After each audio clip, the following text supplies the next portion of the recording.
Today is our second day in San Francisco, and this time we're exploring the city on our own. We'll be getting around using Waymo's fully driverless cars, which was definitely a unique experience. Our first stop is Chinatown. Then we'll head over to Ghirardelli Square, watch the cable cars at their starting point, and explore Fisherman's Wharf before heading back to the ship for dinner and a production show. Then later tonight we'll have a beautiful sail away as the Discovery Princess passes under the Golden Gate Bridge, all lit up at night. And you'll definitely want to stay to the end because something happened while we were at dinner that ended up making the front page of the San Francisco Chronicle the next morning. Let's grab a Waymo and get started. We disembarked the ship through the terminal building and ordered our first ever Waymo using the app we had downloaded onto our phone. The app gave us a pickup point just across the street and showed both our location and the Waymo's location in real time, so we knew exactly when and where to meet it. When the car pulled up, my initials were displayed right on the small dome on top. A nice touch so you'll know exactly which one is your ride. We hopped in. You can sit anywhere except the driver's seat, buckled up, and before we knew it, we were off toward Chinatown. It was honestly pretty surreal to be riding in a car and glance over toward the driver's seat, only to see it completely empty. Waymo cars are built by Jaguar, and they're really comfortable. The system gives friendly announcements through the speakers, like reminders to buckle up and things like that, and even plays music between them. It was raining a little that morning, and the car automatically turned on the windshield wipers for us. It navigated smoothly through traffic, handled intersections and signals with ease, and even maneuvered around pedestrians and other Waymos, and there were a lot of them.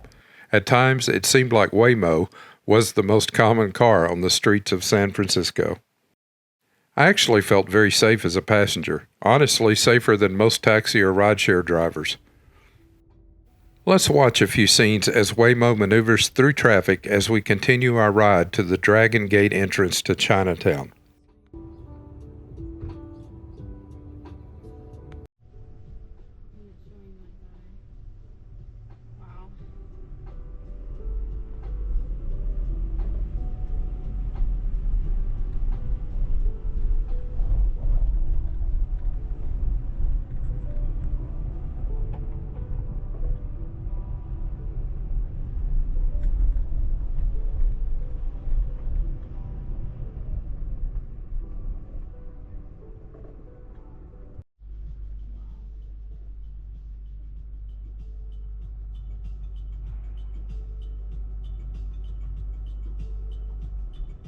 Soon we arrived in Chinatown, and our Waymo dropped us off right at the curb.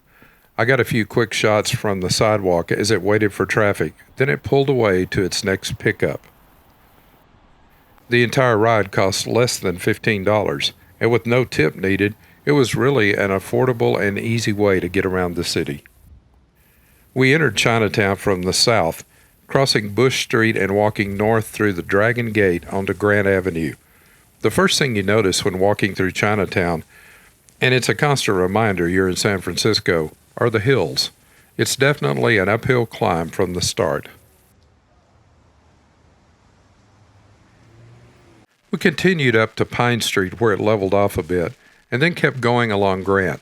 Chinese architecture is visible all along the street, with rows of red lanterns hanging overhead, symbols of good fortune, adding a beautiful touch of color to the scene.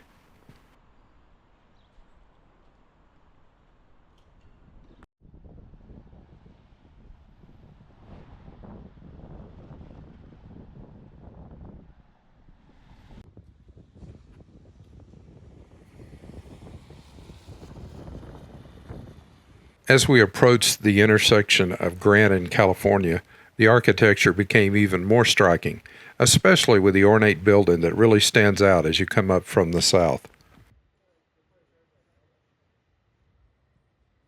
California Street is also famous for the California Street Cable Car Line, one of the most recognizable sights in San Francisco. We paused here for a bit to watch a cable car go by.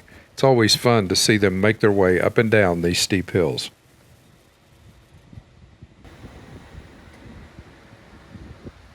From California Street, we continued north on Grant for a few more blocks, passing Sacramento, Clay, and Washington Streets before reaching Jackson.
At Jackson, we turned left onto Jackson and climbed the hill to Stockton.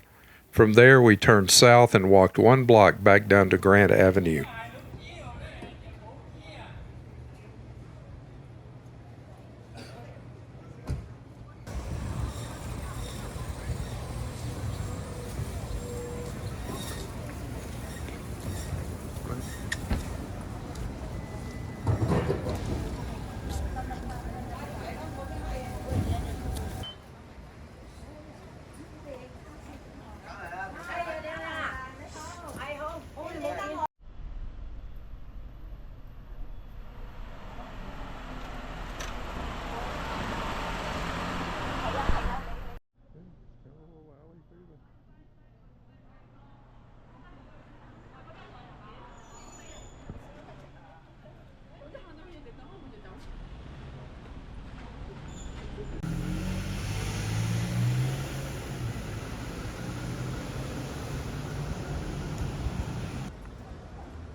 After heading west on Grant for a block, we turned north on Clay and made the short walk onto Waverly Place, right in the heart of Chinatown.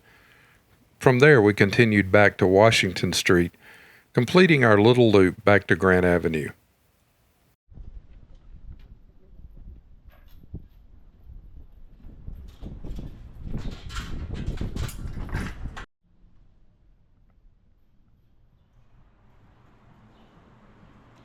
We walked all the way back to Pine Street and then climbed the hill up to the Ritz-Carlton before turning around.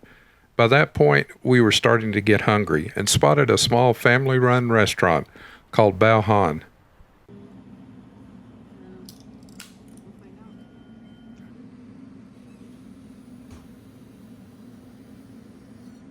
It was exactly what we were hoping to find in Chinatown, a cozy little spot with just a few tables and a kitchen tucked away in the back. We ordered spring rolls and gyoza to start. Then I had Kung Pao chicken, while Haley went with the sesame chicken.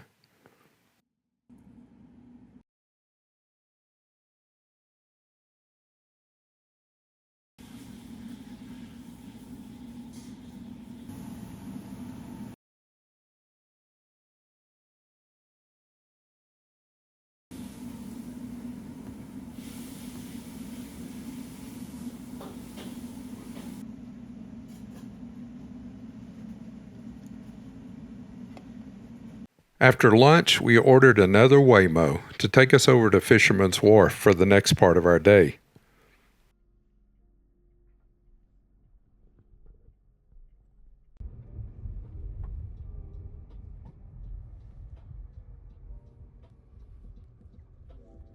It was a fairly short Waymo ride over to Fisherman's Wharf, dropping us off right by the iconic Fisherman's Wharf sign. Just like before, it was a fun ride, watching the car navigate through traffic and the crowds around the area with ease. We hopped off at the curb and got one final shot of our Waymo as it pulled away to the next ride.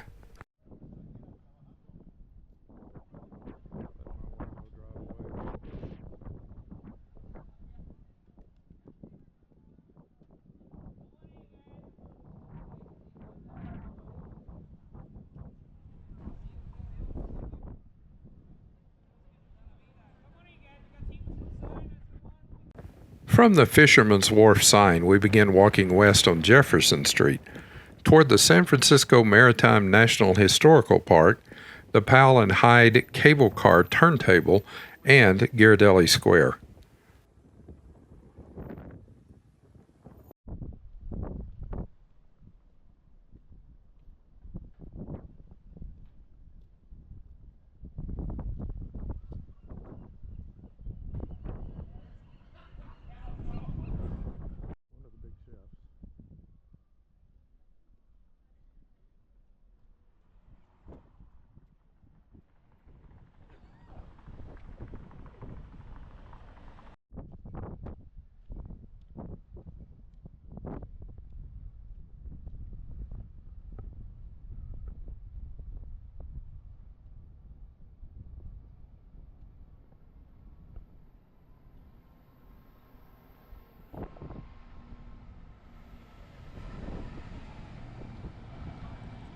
After walking about 3 blocks, we arrived at the San Francisco Maritime National Historical Park and turned onto Hyde Street toward Beach Street, where the Powell and Hyde Cable Car turnaround is located. We paused for a few minutes to watch the cable cars in action, then took a short stroll through the adjoining park.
We continued our walk in the park and then along Beach Street for another block, and soon arrived at Ghirardelli Square.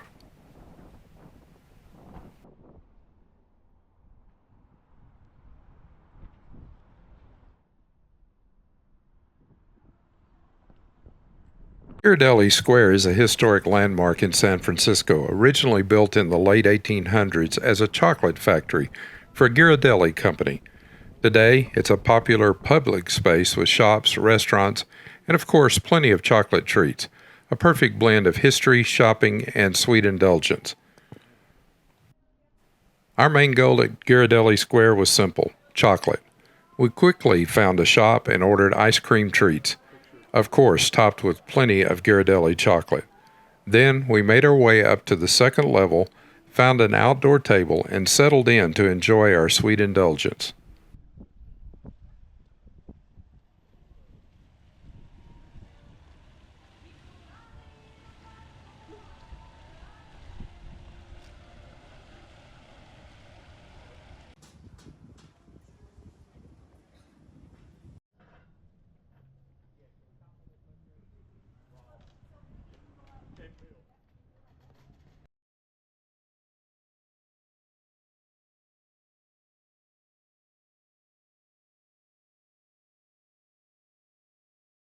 After finishing our treats, we took a little time to stroll around Ghirardelli Square before starting the nearly 1.5 mile walk back toward our ship at Pier 27. Let's enjoy the sights as we say goodbye to Ghirardelli Square and make our way along the waterfront past Fisherman's Wharf and beyond.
Soon we reached the Fisherman's Wharf sign again, but this time we continued east along the waterfront, heading toward the Ferris wheel in the distance. Before reaching the Ferris wheel, we passed Boudin Bakery, famous for its San Francisco sourdough since 1849. It's been a local staple for generations, and it's a must-see for anyone exploring the waterfront.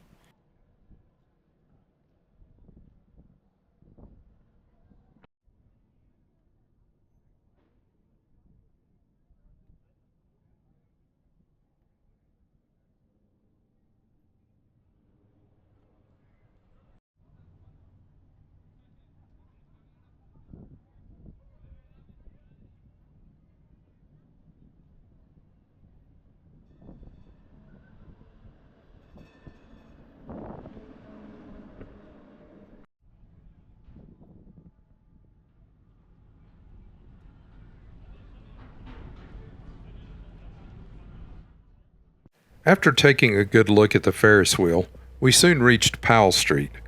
In the distance, we could spot our ship, with the Holland America ship docked just in front of it. We crossed over the street and made our way to the Bay Walk to catch views of the sea lions at Pier 39.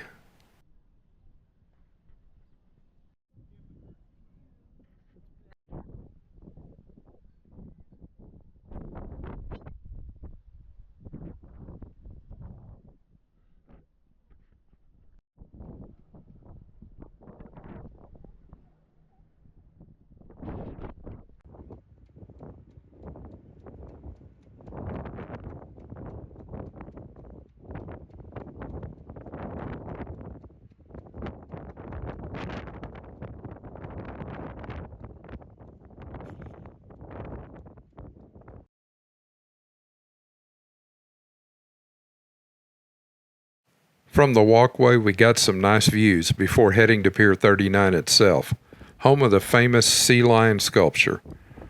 Pier 39 also has an excellent viewing platform for the sea lions, plus a variety of shops, eateries, sit-down restaurants, entertainment, and the aquarium of the bay. But at this point, we'd already walked 20,000 steps and were ready to head back to the ship, so we didn't spend much time there this visit.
Docked beside the Holland America ship is the SS Jeremiah O'Brien, a World War II Liberty-class ship that took part in the D-Day invasion. Today, it serves as a museum and is still operational for special occasions, offering a fascinating glimpse into history right on the San Francisco waterfront.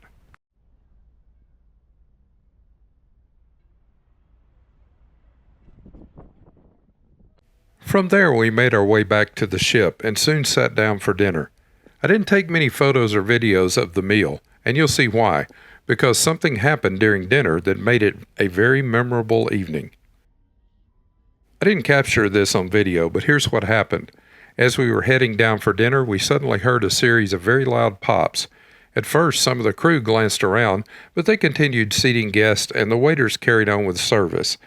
Over the speakers, we heard the captain call out, "Emergency, emergency, emergency," followed by "Mooring emergency," repeated 3 times, along with instructions for all hands on deck. Soon news began to trickle down that the rear mooring lines had broken, and the ship actually had broken away from the dock. The gangway had come down with it and was now hanging from the side of the ship, only secured at the front at this time. The crew reacted quickly, and the captain used the thrusters to hold the ship in place until a tugboat arrived to help push the ship back to the dock. A crane was then used to lift the gangway back into place. All of this took just a little over an hour to accomplish.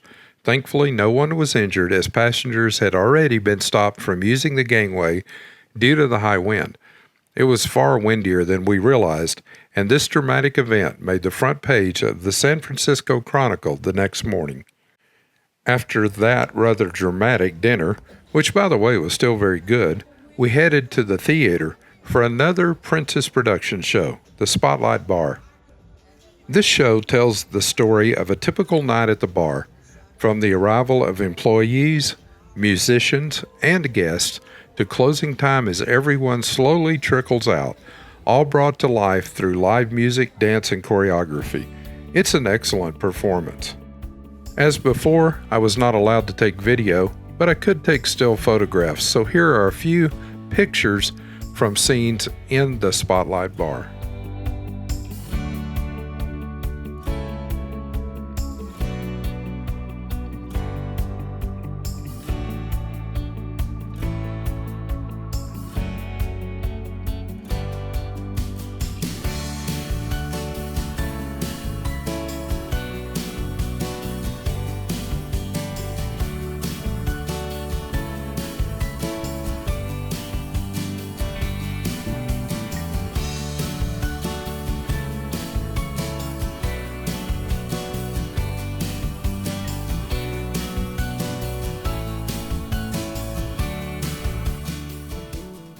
After the show, we stopped by the piazza for drinks, before heading back to our cabin to watch the sail away under the Golden Gate Bridge at night.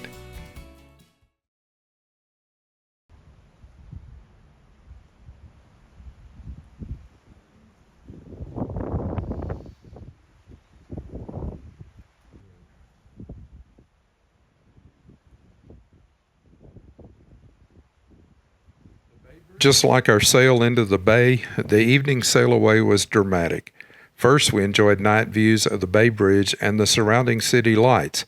Then, as we approached the Golden Gate Bridge, its towers glowed in a brilliant orange light. Sailing under the bridge and out to sea was an unforgettable way to close another incredible day in San Francisco.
That wraps up our time in San Francisco and this video. Tomorrow will be a relaxing sea day, and in the next video, we'll spend some time exploring the Discovery Princess as we sail toward San Diego, California, our next port of call in a couple of days. Thanks for watching. If you want to see more of this kind of content, like the video, share it with friends, and leave us a comment to let us know what you think. We invite you to join us on our website at findushere.com, as well as on Facebook, Instagram, and Patreon. Meanwhile, check out this video next for more travel fun, and don't forget to subscribe and hit the notification bell so you never miss any of our new content. Your subscription is always free, helps us grow the channel, and is always greatly appreciated.